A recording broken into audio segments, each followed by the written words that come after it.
Patient 3D, c'est le patient digne, debout, détendu. C'est à savoir un patient qui va aller de l'hospitalisation, donc du service d'ambulatoire, debout jusqu'au bloc opératoire. Ça semble assez simple, ça demande un petit peu de réglage, mais c'est beaucoup plus confortable pour les gens.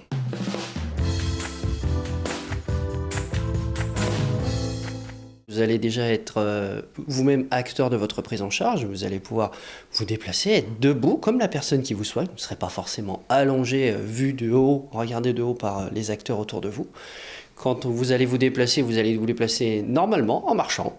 Vous aurez une tenue un peu plus adaptée que certaines blouses d'hôpital qui ont mauvaise réputation, dirons-nous. Et lorsque vous allez au bloc opératoire, vous pouvez marcher, pourquoi vous n'iriez pas en marchant? Et pourquoi plutôt dans un brancard, vous allez voir que les néons et le plafond? Un petit peu source d'angoisse, on ne sait jamais, des fois ça tape dans les murs, on ne sait pas où on va parce qu'on est dos à la route.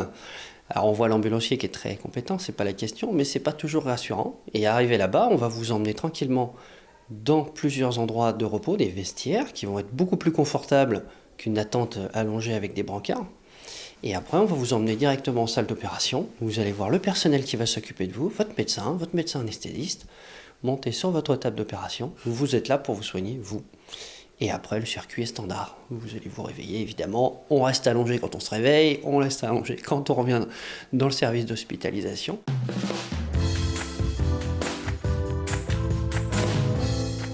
C'est possible dans la majorité des cas. Simplement, évidemment, si on ne peut pas se déplacer, on ne va pas le faire. C'est la principale fin. Si on ne peut pas marcher ou si on a besoin d'une aide, on ne va pas pouvoir le faire. Ou pour des interventions qui sont un petit peu particulières, dans des contextes un petit peu particuliers, mais la majorité des patients, je dirais 95% pour nous, comme dans d'autres hôpitaux, vont pouvoir aller au bloc debout. C'est toujours au choix du patient. La majorité des patients vont aller debout pour des questions organisationnelles et de confort pour eux.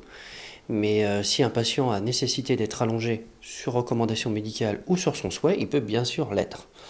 Il faudra bien qu'ils comprennent, c'est que les temps d'attente vont être un petit peu plus longs, dans une chambre d'hospitalisation qui est un peu moins cocooning que les vestiaires d'attente dont j'ai parlé.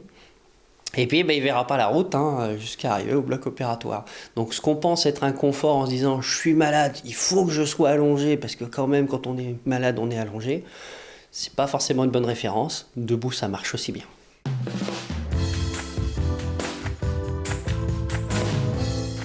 On a eu un petit souci, c'est qu'on s'est lancé dans le protocole un petit peu avant le Covid, ça nous a un petit peu autour de 2020, donc des petits déboires, et puis l'architecture contrainte du centre hospitalier, qui nous a également un petit peu ralenti, mais avec l'aide de la direction et des différents acteurs, notamment de l'équipe de l'ambulatoire et le chef de service que je représente, ça s'est très bien passé. Les patients ont été motivés, le bloc opératoire, tous les acteurs, les anesthésistes, les personnels, tout le monde s'y a bien mis et les patients sont très satisfaits.